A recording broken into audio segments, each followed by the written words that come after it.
ಈಗ ಇದು ಒಳಗೆ ನೋಡಿ, ಒಳಗೆ ಇನ್ನೂ ಚೆನ್ನಾಗಿದೆ.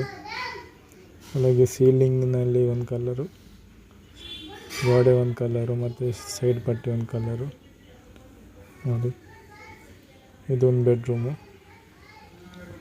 ಹಾಗೆ ಇಲ್ಲಿ ಸೀಲಿಂಗು ಮತ್ತು ಬಾರ್ಡರ್ ಗೋಲ್ಡು ಮತ್ತು ಸೀಲಿಂಗಿಗೆ ಟೆರಾಕೋಟಾ ಮತ್ತು ನಮಗೆ ಪಾಲಿಶ್ ಮಾಡಿದ್ದೇವೆ.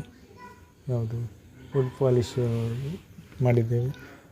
ಮತ್ತು ಡೈನಿಂಗ್ ಹಾಲು ಎಷ್ಟು ಕ್ಲೀನಾಗಿ ಎಳೆದಿದ್ದೇವೆ. ಇದು ಮತ್ತೊಂದು ಬೆಡ್ರೂಮು.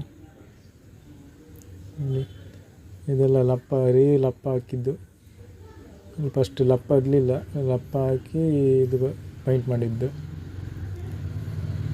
ಇದು ಮತ್ತೊಂದು ಬೆಡ್ರೂಮು.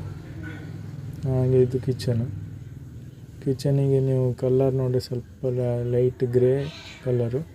ಹಾಲಿಗೆಲ್ಲ 103 ಹಾಕಿದ್ದು.